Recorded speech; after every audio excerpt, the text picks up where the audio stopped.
যার নিজের মন খারাপ নিজেকেই ঠিক করতে হয়। বিশ্বাস করুন, পৃথিবীতে তার চেয়ে অসহায় আর কেউ নেই। যে বয়সটা সব থেকে বেশি হাসি খুশি থাকার কথা ছিল, সেই বয়সটাই সবচেয়ে বেশি খারাপ যাচ্ছে। আর সব কিছু সহ্য করে বাঁচতে হচ্ছে। প্রতিটা দিন ধৈর্যের পরীক্ষা দিতে হচ্ছে। আবেগের বশে করা ভুলগুলো মানুষকে বহুদিন পর্যন্ত ভোগায়। পাশের রুমে বসে থাকা তোমার আপন মানুষগুলোই তোমার কান্নার অভাব শুনতে পায়। তাহলে তুমি কেমনে আশা করো অচেনা ওই মানুষটা তোমার কান্নার অভাব শুনতে পাবে? ধন্যবাদ তোমাকে মনটা আমার ভাঙার জন্য। আজকে আমাকে পর করে আপন করেছো অন্যজনকে। আমিও দেখতে চাই যে সে কতদিন আপন করে রাখে তোমাকে। এই শহরে আসল আর নকলের তফাৎ বোঝা সত্যিই খুব কঠিন। ছেলেটা হাসি খুশি ছিল, হঠাৎ চুপ থাকতে শিখে গেল। সবার সাথে চলতে পছন্দ করত, হঠাৎ একলাই থাকা শুরু করে দিল। হঠাৎ করে সে না ফেরার দেশে চলে গেল।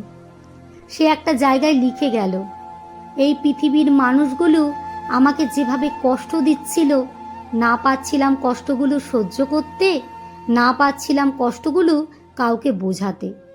নিজের কষ্টগুলো নিজের ভেতরেই রাখতে পারছিলাম না। জানি এই কাজটা মহাপাপ, তারপরও এই কাজটাই বেছে নিলাম, কারণ সত্যি আর সহ্য করতে পারছিলাম না। অবহেলা খুব ভয়ঙ্কর জিনিস। ধনী গুরুত্বপূর্ণ অতিথি হওয়ার চেয়ে গরিবের প্রধান অতিথি হওয়া অনেক সম্মানের। কারণ অবহেলিত ভালোবাসা হওয়ার চাইতে সারা জীবন একা থাকা অনেক ভালো। মূল্যটা সবাই বোঝে, তবে হারিয়ে যাবার পর। এই দুনিয়ায় ভালোর ভাগিদার সবাই, খারাপের ভাগিদার কেউ নাই।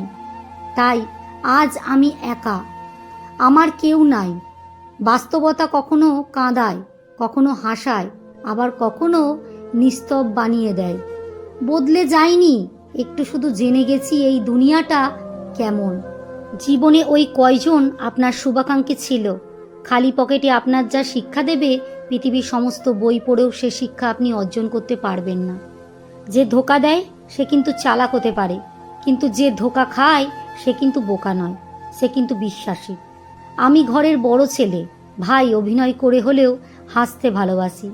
সবসময় এই কথাটা মনে রেখো, মানুষ থেকে পালিয়ে বাঁচা যায়, কিন্তু স্মৃতি থেকে পালানো যায় না। সেটা মানসিক বা প্রিয় জিনিস, সেটা আমি খুব করে চেয়েছি, সেটাই হারিয়েছি। কারণ মায়ায় পড়ে জীবনটা করো না চাই, কারণ এই দুনিয়াতে টাকার চেয়ে আপনার কেউ নেই। আজ থেকে প্রতিজ্ঞা করো, কষ্ট করতে করতে হাঁপিয়ে গেলেও জীবনের প্রত্যেকটা স্বপ্ন পূরণ করেই ছাড়ব। পরিবারের দায়িত্বটা মাথায় নিলে বোঝা যায় বাবার কষ্টটা কত। এই কথাটা সবসময় মাথায় রেখা দরকার। শেষ হলে কেউ তোমাকে মনে রাখবে না। ভালোবাসা কি চমৎকার, তাই না? যাদের জন্য আমরা কান্না করি তারা কখনোই আমাদের আপন হয় না। স্বামীর অবৈধ প্রেম দেখলে যেমন স্ত্রী জ্বলে ওঠে, ঠিক তেমনি স্বামীর অবৈধ আয় দেখলে স্ত্রী যদি জ্বলতে উঠত, তাহলে এই পৃথিবীটা এত চোর, বাটপার, সুদখোর, ঘুষখোর এসব হতো না। লেখাটি যদি ভালো লেগে থাকে তাহলে একটা লাইক করতে আর কমেন্ট করতে একদম ভুলবেন না কেন। লেখাটি সংগৃহীত, পাঠে অঞ্জু বিশ্বাস।